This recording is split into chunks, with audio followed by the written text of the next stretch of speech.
Buenos días, hermanos. Les saludo a todos en el amor del Señor. Espero que se encuentren bien en sus hogares, cuidándose, protegiéndose unos a otros.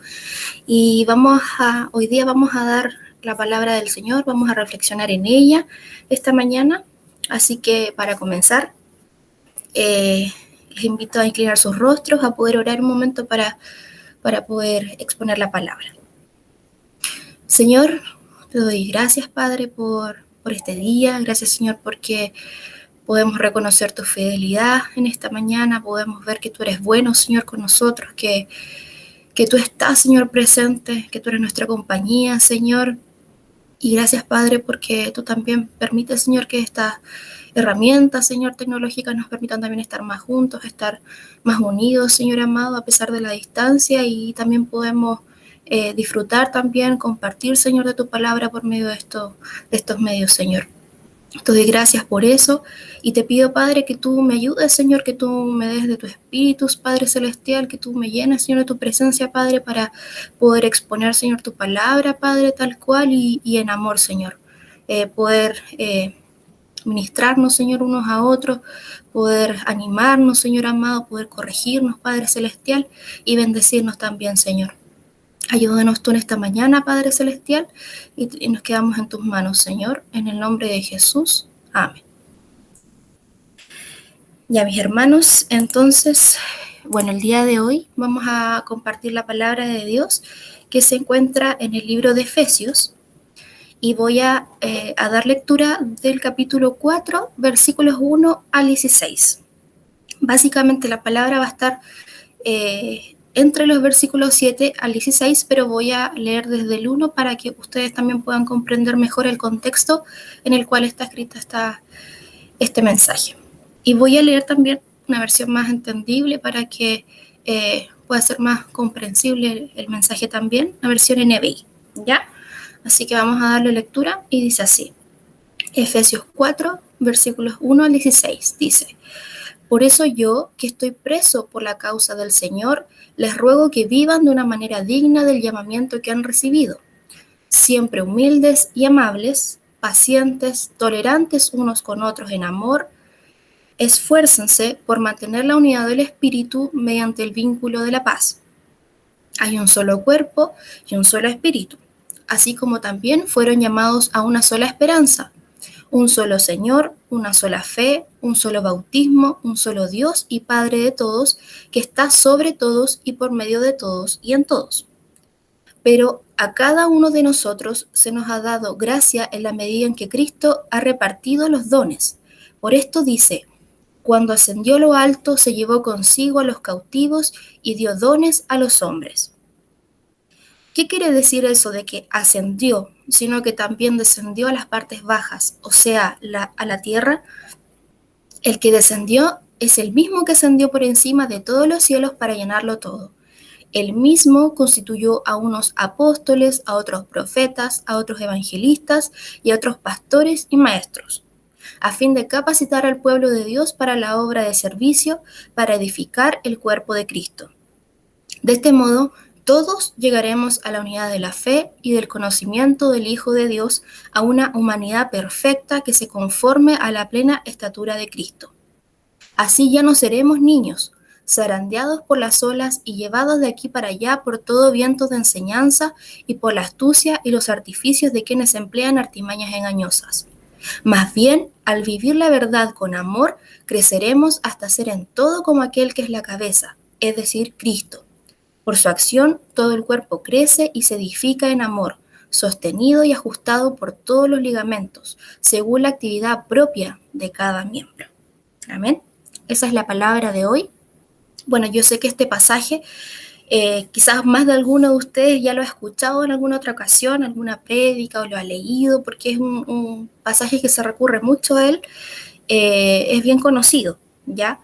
Y vamos a comenzar un poco con el contexto en el cual está inserto el libro de Efesios, para que podamos comprender un poco más cómo se desarrolla este texto, esta epístola, en el fondo, esta carta que escribe el apóstol Pablo. Y esta carta fue escrita mientras él estaba preso por causa del Evangelio, y eso lo vimos cuando leímos el capítulo 4, versículo 1, que decía que él estaba preso por causa del Señor. Y Éfeso fue una ciudad muy importante en el oeste de Asia Menor, que es ahora Turquía. Fue una ciudad muy comercial en su tiempo. Y en sí la iglesia de Éfeso se remonta al libro de los Hechos, capítulo 19, cuando Pablo, en uno de sus viajes misioneros, encuentra algunos discípulos en esa ciudad y les impone las manos para que sean llenos del Espíritu Santo. ¿Ya? Ellos habían escuchado del bautismo de Juan, pero no habían escuchado el bautismo del Espíritu Santo. Entonces, Pablo, reconociendo que eran discípulos del Señor, les impone las manos y ellos son llenos del Espíritu Santo. Y es así como Pablo también se queda por un periodo de 2 años enseñándoles a estos discípulos, que tenían un origen, como era una ciudad muy comercial, llegaba mucha gente de todos lados y había tanto judíos como griegos allí en ese lugar. Entonces la iglesia se podría decir que estaba conformada tanto por judíos como por griegos convertidos. Entonces para Pablo Éfeso fue un centro de evangelización. A ver, y ahora respecto a la historia de la iglesia de Éfeso, podemos decir que, bueno, según la carta a los Efesios, fue una iglesia que floreció por un tiempo, que tenía, Pablo la reconoce como una linda iglesia en el Señor, se podría decir, iba creciendo en el Señor, pero también posteriormente sabemos, según lo que sale en Apocalipsis, ¿cierto?, de la advertencia que el Señor también les hace de que han perdido también su primer amor. Eso obviamente después en la historia de la iglesia, ¿cierto? Ya. Entonces, ¿cuál es el propósito por el cual fue escrita la carta a los Efesios? Y en el fondo el propósito es que Pablo les dé a conocer a los santos escogidos, a la iglesia, que puedan comprender mejor las dimensiones de la salvación de Dios en Cristo Jesús, ¿ya? Y cómo eso se refleja también o cómo lo podemos aplicar a la vida práctica. Entonces, viendo ya como más o menos la historia, el contexto de cómo se escribió la carta a los Efesios, para que podamos comprender mejor, nos vamos a centrar, como les decía, en los versículos 7 al 16, que es los que vamos a estar meditando en esta mañana. ¿Ya? Y aquí podemos encontrar 3 ideas rescatables en esta parte del texto. Vamos a volver a leer las porciones por separado para que podamos ir comprendiendo mejor. Entonces, el primer principio que podemos ver en este pasaje, que lo vamos a volver a leer, es que Dios nos ha otorgado dones y ministerios específicos para servir en su obra. Y eso lo vamos a leer del capítulo 4, del versículo 7 al 11. Y dice así: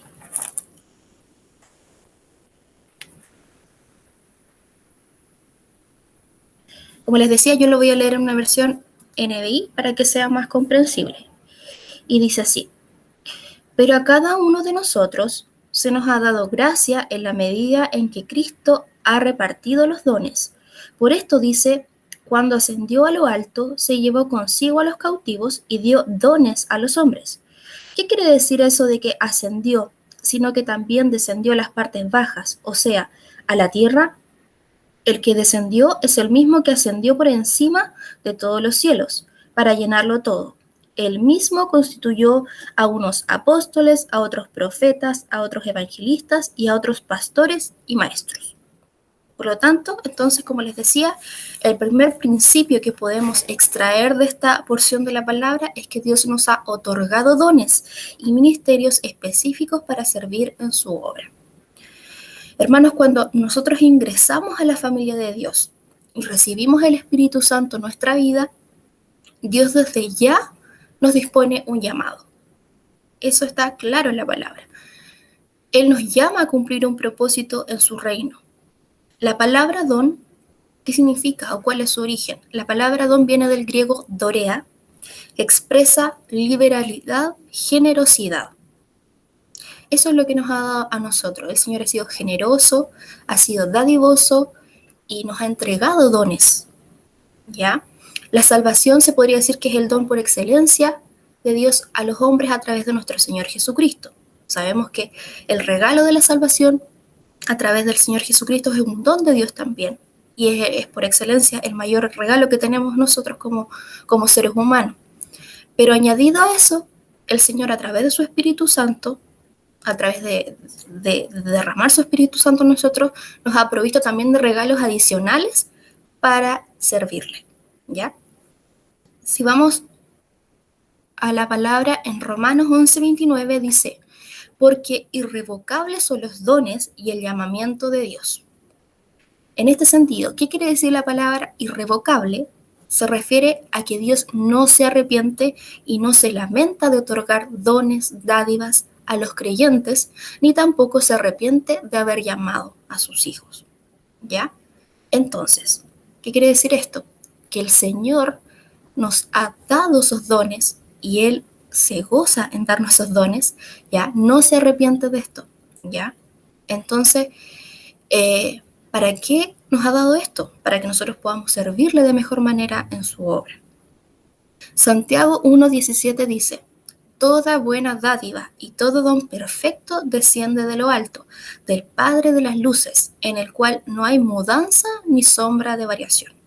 En Dios no hay mudanza ni sombra de variación, ¿ya? Él, como les decía, no se arrepiente ni se lamenta de entregar con liberalidad, con generosidad, sus regalos. Entonces, hermanos, una vez que nosotros pasamos a ser hijos de Dios, el Señor ya nos dota de dones espirituales, porque el Espíritu Santo ha venido a morar en nosotros. Y eso es parte de lo sobrenatural de ser hijo de Dios. Eso es parte de lo sobrenatural de ser hijo de Dios, esos dones que el Señor nos da, dones espirituales. Y yendo más profundamente en lo que respecta a los dones del Señor, podemos leer lo que dice en 1 Corintios 12, versículos 1 al 11. Ahí es uno de los pasajes que nos hablan acerca de los dones del Señor y dice, no quiero, hermanos, que ignoréis acerca de los dones espirituales. Sabéis que cuando erais gentiles se os extraviaba llevándoos como se os llevaba a los ídolos mudos.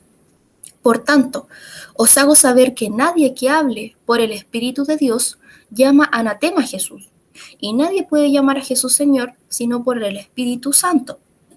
Ahora bien, hay diversidad de dones, pero el Espíritu es el mismo. Y hay diversidad de ministerios, pero el Señor es el mismo. Y hay diversidad de operaciones, pero Dios, que hace todas las cosas en todos, es el mismo. Pero a cada uno les da la manifestación del Espíritu para provecho, porque a este es dada por el Espíritu palabra de sabiduría, a otro palabra de ciencia, según el mismo Espíritu, a otro fe por el mismo Espíritu, y a otro dones de sanidades por el mismo Espíritu, a otro el hacer milagros, a otro profecía, a otro discernimiento de espíritus, a otro diversos géneros de lenguas y a otro interpretación de lenguas. Pero todas estas cosas las hace uno y el mismo Espíritu, repartiendo a cada uno en particular como Él quiere. ¿Ya? Ese es un listado de los dones del Señor, de los dones espirituales que aparecen en la palabra. Y también podemos leer lo que dice en 1 Corintios 12:28. Y dice, a unos puso Dios en la iglesia, primeramente apóstoles, luego profetas, lo tercero maestros, luego los que hacen milagros, después los que sanan, los que ayudan, los que administran, los que tienen don de lenguas. ¿Ya? Ese es otro pasaje que nos habla de los dones del Señor. O ministerios. ¿Ya? Después tenemos Romanos 12, del 6 al 8, y dice, de manera que, teniendo diferentes dones, según la gracia que nos es dada, si el de profecía, úsese conforme a la medida de la fe, o si de servicio, en servir, o el que enseña en la enseñanza, el que exhorta en la exhortación, el que reparte con liberalidad, el que preside con solicitud, el que hace misericordia con alegría. Amén. Entonces aquí podemos ver muchos dones del Señor. Esa es la multiforme gracia del Señor, como dice. Hay diversidad de dones, ¿ya? Otorgados por el Espíritu Santo. Según la palabra, nosotros por lo menos deberíamos tener un don. ¿Por qué? Por lo mismo anterior, porque nosotros tenemos el Espíritu Santo en nuestra vida. Y si tenemos el Espíritu Santo, tenemos por lo menos un don que el Señor nos ha dado, ¿ya? ¿Para qué? Para servirle. Nuestra labor es que a través de la llenura del Espíritu Santo nosotros podamos poner en práctica nuestros dones. Y también debemos esto relacionarlo con el ministerio que el Señor nos ha otorgado, ¿ya? Porque, como les decía, los dones nos sirven para servir. Y el Señor también nos ha dado ministerio, nos ha llamado a algún trabajo en particular, alguna función específica en el cuerpo de Cristo. Entonces, allí es donde debemos nosotros usar esos dones que el Señor nos ha dado. Lo importante, como les decía, es comprender que los dones del Señor, que el Señor nos ha impartido, son para servir en su obra. Todo don que el Señor nos regala debe ser usado para el ministerio. En Efesios 4:11, vamos a volver a Efesios nuevamente, Efesios 4, dice, el mismo constituyó a unos apóstoles, a otros profetas, a otros evangelistas y a otros pastores y maestros. Es decir, dio regalo de ministerios a la iglesia. Regaló ministerios a la iglesia. Por tanto, hermanos, todos tenemos un ministerio, una labor que cumplir en el cuerpo de Cristo. Lo importante es que descubramos qué dones tenemos y a qué ministerio nos ha llamado el Señor para poder disponernos en su servicio, ¿ya? Debemos entender también que no hay dones ni ministerios mejores que otros, ¿ya? Porque como humanos a veces pensamos que, no sé, el ministerio pastoral, se podría decir, es como mayor que los otros, pero no es así. Según la palabra del Señor, Dios a todos nos ha repartido dones y ministerios. Por lo tanto, no hay regalos de Dios que son mejores o peores, ¿ya? Todos los regalos de Dios son regalos del Señor. Son preciosos y son valiosos, ¿ya? Puede ser que haya ministerios o dones que son más visibles que otros, pero no hay mejores ni peores. Y bueno, quizás no sabemos muy bien para qué lado se orienta nuestro ministerio o nuestra labor específica, pero sí como base podemos decir que el Señor sí nos ha dado de un ministerio transversal o general a cada uno de sus hijos. Y ese ministerio, se podría decir fundamental o básico, se le llama el ministerio de la reconciliación, y se encuentra en 1 Corintios 5, versículos 11 al 20. Allí el Señor nos llama a ser embajadores en la tierra para que otros seres humanos se reconcilien con Dios. Es decir, se refiere al ministerio de proclamar la palabra de Dios. Esto no quiere decir que nosotros vamos a ser evangelistas, todos vamos a ser evangelistas, porque el ministerio del evangelista es un ministerio específico, se podría decir. Pero a todos el Señor nos ha llamado a proclamar su palabra, a proclamar su mensaje a donde estemos, a poder expresarle a otro del amor de Dios, del perdón del Señor, ¿ya? En 1 Pedro 2:9 dice, mas vosotros sois linaje escogido, real sacerdocio, nación santa, pueblo adquirido por Dios, para que anunciéis las virtudes de aquel que os llamó de las tinieblas a su luz admirable. Esto quiere decir que todos nosotros debemos prepararnos y tenemos el ministerio de la reconciliación, que es dar testimonio acerca de nuestro Señor Jesucristo.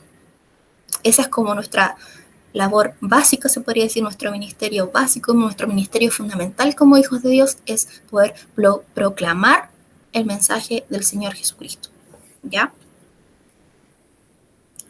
Ahora, vamos a otro punto. Entonces, como les decía, el primer principio, Dios nos ha otorgado dones y ministerios específicos para servir en su obra. Ese era el primer principio o idea del texto. Vamos a la segunda, que es: el servicio nos permite edificarnos mutuamente. El servicio nos permite edificarnos mutuamente. Y ahí vamos a leer Efesios capítulo 4, versículo 12. Y dice: bueno, está añadida lo que decía anteriormente, que él había constituido unos apóstoles, otros profetas, otros evangelistas y otros pastores y maestros. Y ahora vamos al 12. a fin de capacitar al pueblo de Dios para la obra de servicio, para edificar el cuerpo de Cristo, a fin de capacitar al pueblo de Dios para la obra de servicio, para edificar el cuerpo de Cristo. Entonces, ¿cuál es el propósito del Señor al darnos dones, ministerios? Al bendecirnos con estos dones y ministerios, ¿cuál es la intención del Señor? Es prepararnos, es capacitarnos plenamente, es perfeccionarnos para servirle a Él, para servir al Señor y para construir este edificio espiritual, este hogar espiritual que es la iglesia, ¿ya? Debemos reconocer que la iglesia no es un organismo quieto, sino que es un organismo primeramente, y es dinámico, es vivo. La iglesia nace, crece, se desarrolla, se reproduce. La iglesia la forma cada creyente, cada santo, cada escogido, hijo de Dios. Y cada miembro de la iglesia es fundamental, es una parte fundamental del cuerpo de Cristo. Mire, le voy a dar un pasaje que suena, que es muy lindo. El Señor me lo mostró. Y para que usted vea qué es la iglesia, usted pueda comprender aún más qué significa la iglesia para el Señor. Y dice, Colosenses 2, 9, 10 dice, porque en Él habita corporalmente toda la plenitud de la deidad, es decir, en Jesús. En Jesús habita corporalmente toda la plenitud de la deidad. Y vosotros estáis completos en Él, que es la cabeza de todo principado y potestad. Entonces, en Jesús habita corporalmente toda la plenitud de la deidad. Y nosotros estamos completos en Cristo. ¿Y por qué? Y Efesios 1:22 dice, para que lo puedan comprender, Efesios 1:22 dice, y sometió todas las cosas bajo sus pies y lo dio por cabeza sobre todas las cosas a la iglesia, la cual es su cuerpo, la plenitud de aquel que todo lo llena en todo. Entonces, mire qué maravilloso, hermano. Entonces, Cristo es la plenitud corporal, se podría decir corporalmente hablando, es la plenitud del Padre, es la plenitud de la deidad, dice. Y la iglesia, que es el cuerpo de Cristo, es la plenitud de Cristo. La iglesia es la plenitud de Cristo. Qué maravilloso, qué tremenda palabra, que la iglesia sea la plenitud de Cristo. Por eso es tan importante, por eso somos importantes para el Señor, porque no somos cualquier cosa. Con nosotros el Señor, nosotros somos la plenitud del Señor. Algo está pleno, algo está lleno, está completo. ¿Ya? Vamos a 1 Corintios 12, versículos 12 al 27, dice, porque así como el cuerpo es uno y tiene muchos miembros, pero todos los miembros del cuerpo, siendo muchos, son un solo cuerpo, así también Cristo. Porque por un solo espíritu fuimos todos bautizados en un cuerpo, sean judíos o griegos, sean esclavos o libres, y a todos se nos dio a beber de un mismo espíritu. Además, el cuerpo no es un solo miembro, sino muchos. Si dijera el pie, porque no soy mano, no soy del cuerpo, ¿por eso no será del cuerpo? Y si dijera la oreja, porque no soy ojo, no soy del cuerpo, ¿por eso no será del cuerpo? Si todo el cuerpo fuese ojo, ¿dónde estaría el oído? Si todo fuese oído, ¿dónde estaría el olfato? Mas ahora, Dios ha colocado los miembros, cada uno de ellos, en el cuerpo como Él quiso. Porque si todos fueran un solo miembro, ¿dónde estaría el cuerpo? Pero ahora son muchos los miembros, pero el cuerpo es uno solo. Ni el ojo puede decir a la mano, no te necesito, ni tampoco la cabeza a los pies, no tengo necesidad de vosotros. Antes bien, los miembros del cuerpo que parecen más débiles son los más necesarios. Y a aquellos del cuerpo que nos parecen menos dignos, a estos vestimos más dignamente. Y a los que nosotros son menos decorosos, se tratan con más decoro. Porque los que en nosotros son más decorosos no tienen necesidad. Pero Dios ordenó el cuerpo, dando más abundante honor al que le faltaba. para que no haya desavenencia en el cuerpo, sino que los miembros todos se preocupen los unos por los otros. De manera que si un miembro padece, todos los miembros se duelen con él. Y si un miembro recibe honra, todos los miembros con él se gozan. Vosotros, pues, sois el cuerpo de Cristo y miembros cada uno en particular. Amén. Entonces, hermanos, como decía los pasajes anteriores, nosotros somos la plenitud de Cristo, somos el cuerpo de Cristo, Él es la cabeza y nosotros somos el cuerpo. Muchas veces hemos escuchado este mensaje, esta simbología se podría decir, pero para el Señor eso es así, nosotros somos su cuerpo y cada uno de nosotros es un miembro en particular, un miembro que cumple una labor específica, ¿ya? Tal como nuestro cuerpo físico tiene diferentes órganos y funciones, así también nosotros. Por eso, el cuerpo debe crecer armónicamente. Un brazo no puede crecer más que el otro brazo, o una pierna más que la otra pierna. Por tanto, el que está creciendo debe edificar al que está empezando a crecer. Y el que está empezando a crecer debe estar dispuesto también a desear crecer como el resto del cuerpo. ¿Ya? Es importante entender eso. Un cuerpo no puede crecer de forma desigual o no armónica. Todos debemos crecer, todos. Podemos llevarlo a un ejemplo mucho más práctico, por ejemplo, hermano. Cuando en nuestro cuerpo empiezan a ocurrir alteraciones celulares, por ejemplo, alteraciones internas de nuestras células, y estas empiezan a mutar y empiezan a crecer desmedidamente, se desencadena una enfermedad que se llama cáncer, ya que está bien frecuente en estos tiempos, ¿ya? Entonces, si bien son células, son parte de nuestro cuerpo, pero hay una alteración interna en ellas que las hace crecer de manera desmesurada, y ahí se forma el cáncer, que es algo maligno para nuestro cuerpo. Por tanto, el crecimiento normal de la iglesia debe ser armónico. Todos debemos estar creciendo a la par.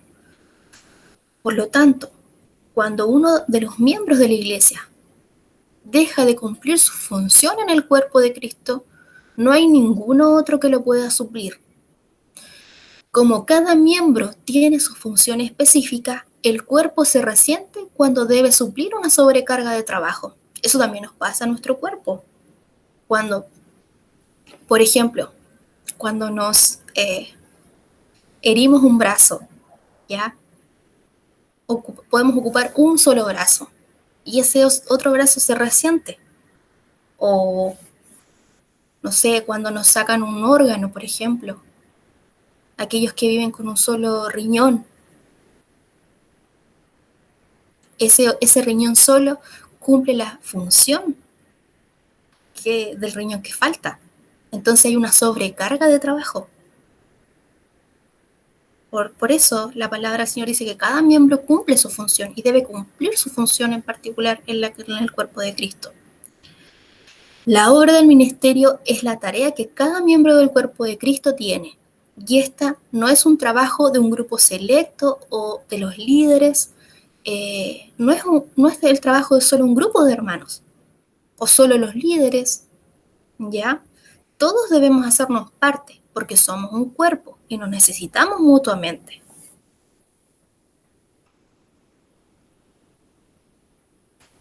La forma que el Señor ha dejado para que crezcamos como iglesia es el servicio mutuo.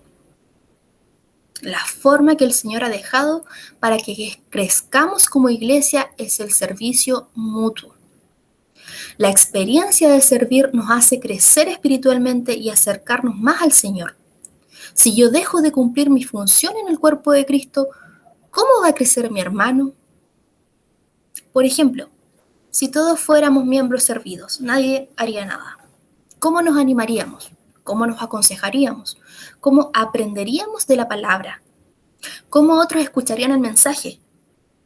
Por tanto, nos necesitamos mutuamente para crecer como cuerpo. ¿ya? Nos necesitamos mutuamente, hermano. Y eso es lo que ha dispuesto el Señor a través del servicio mutuo. Nosotros como hijos del Señor debemos ser servidores unos a otros. Eso lo ha dispuesto el Señor. Y ahora vamos al punto número 3.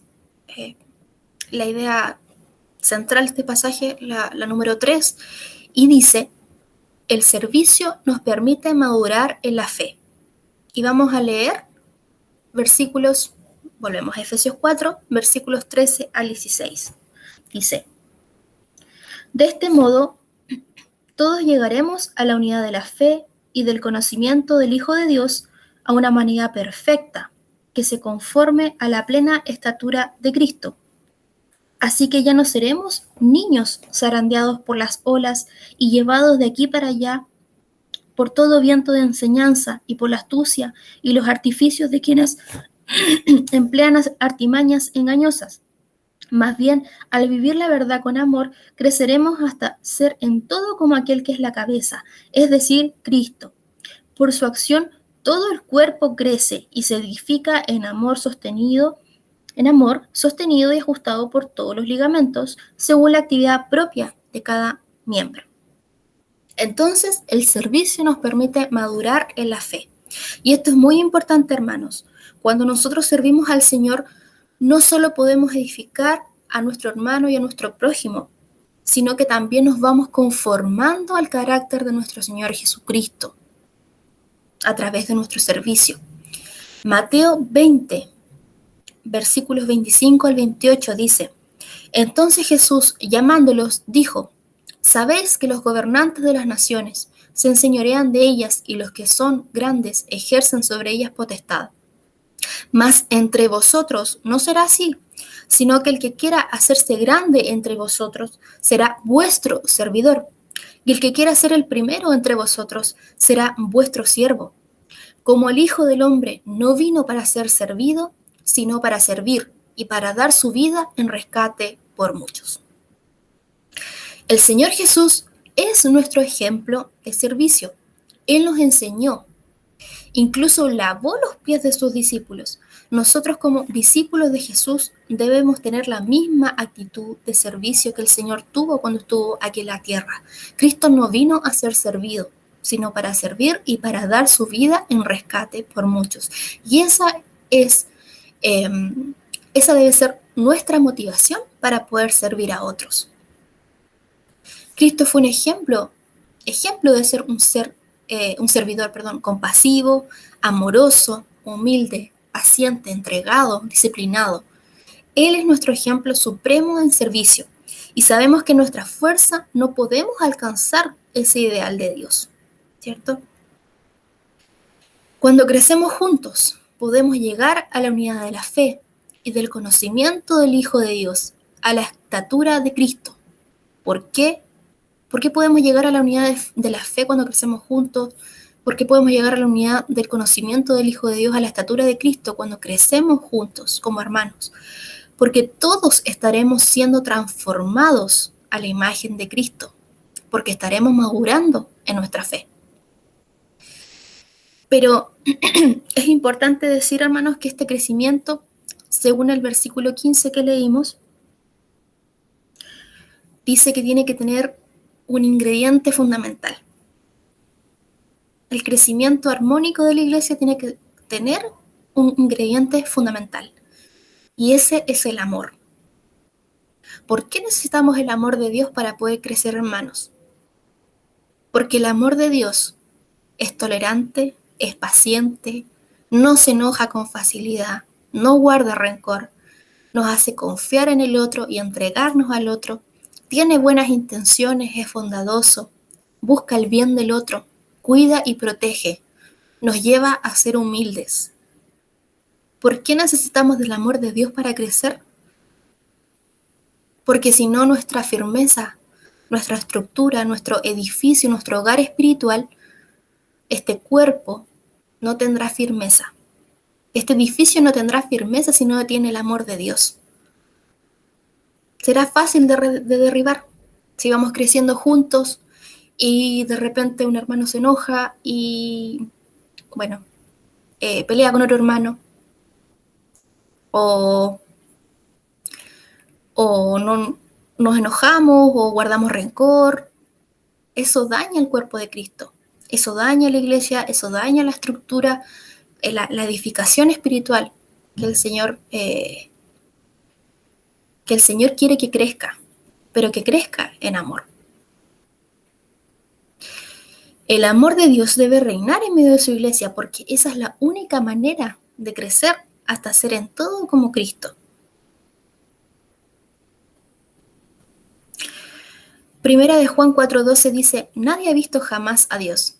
Si nos amamos unos a otros, Dios permanece en nosotros y su amor se ha perfeccionado en nosotros. Si nos amamos unos a otros, Dios permanece en nosotros y su amor se ha perfeccionado en nosotros. Amén. Entonces, bueno, reflexionando estos 3 puntos, hermanos, podemos hacernos muchas preguntas. Ya finalizando ya la reflexión de hoy, por ejemplo, ¿puedo reconocer en mi vida para qué me ha llamado el Señor? Y si no lo tengo claro, ¿estoy buscando saber su voluntad para mi vida? ¿Estoy siendo ese mensajero del reino de Dios para cada persona? ¿Estoy cumpliendo mi llamado a la iglesia? ¿Estoy creciendo y permitiendo que mis hermanos crezcan con mi servicio? ¿Estoy siendo de bendición o tropiezo para el crecimiento del cuerpo de Cristo? ¿Estamos sirviendo a los demás como Jesús espera que lo hagamos? ¿Estoy amando más a mis hermanos que antes? ¿Deseo el crecimiento espiritual de mis hermanos? Podemos hacernos muchas preguntas en base a estos principios que pudimos extraer. No obstante, el sentido de esta reflexión es que podamos analizarnos personalmente, que podamos evaluarnos cómo está nuestro servicio al Señor y que podamos hacer cambios en nuestras vidas. Si no estoy sirviendo al Señor o mi servicio está siendo deficiente, podemos disponer nuestro corazón a Él, pedirle perdón y comenzar de nuevo a servirle con un corazón dispuesto y comprometido. El Señor para eso nos ha dotado de su espíritu, de sus dones, para servirle. El Señor anhela que seamos parte del crecimiento de su reino en la tierra. Por eso nos ha llamado con un propósito en particular. Si estamos caminando, creciendo, no nos quedemos en la comodidad tampoco. Escuchemos qué es lo que el Señor desea para nosotros y dirijamos nuestros pasos hacia ello. De esta forma podremos seguir madurando nuestra fe. Tenemos que ir en pos del ministerio, del llamado que el Señor ha puesto en nuestra vida. Y así iremos creciendo, madurando en la fe. Nuestro Señor Jesucristo nos sirvió de tal manera que se entregó a sí mismo por cada uno de nosotros en amor. Tal fue su entrega por nosotros, y ese mismo tipo de servicio es el que anhela que tengamos los unos con los otros. Todos somos útiles en la obra de Dios. Todos somos útiles. Nos necesitamos mutuamente para crecer en armonía como cuerpo.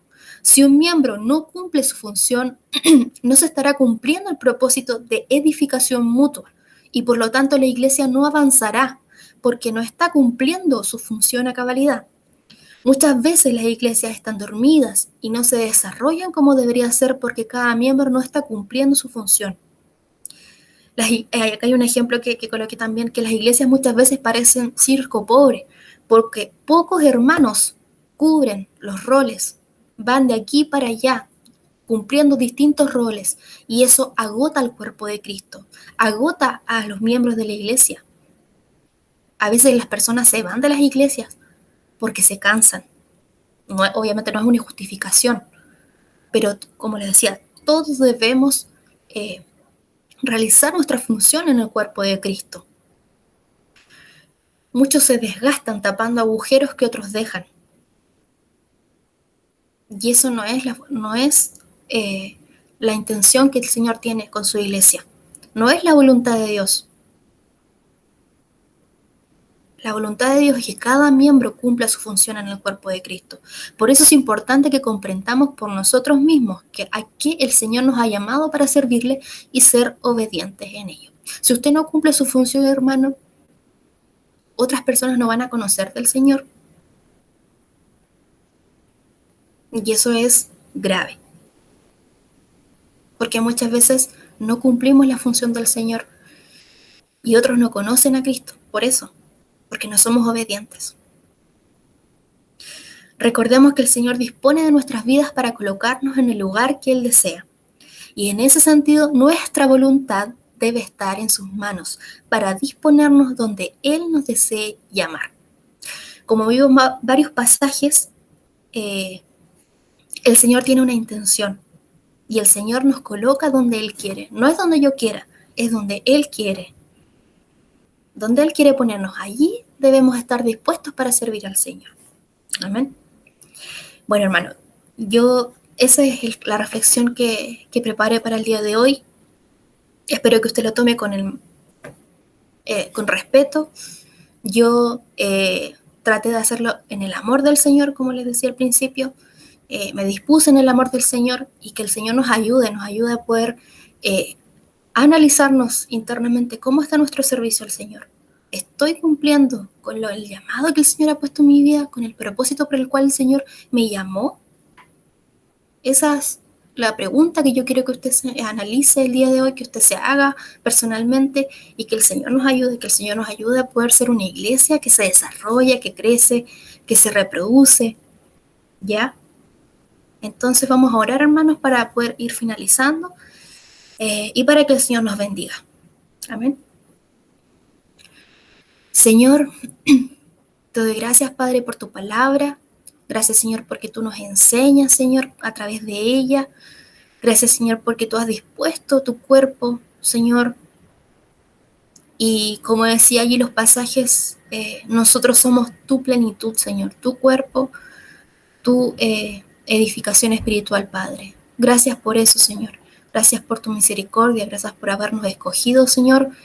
Gracias por habernos llamado, Padre Celestial, en algún momento de nuestra vida, Padre Santo, y dar sentido, Señor, a todo lo que vivimos, Padre Celestial.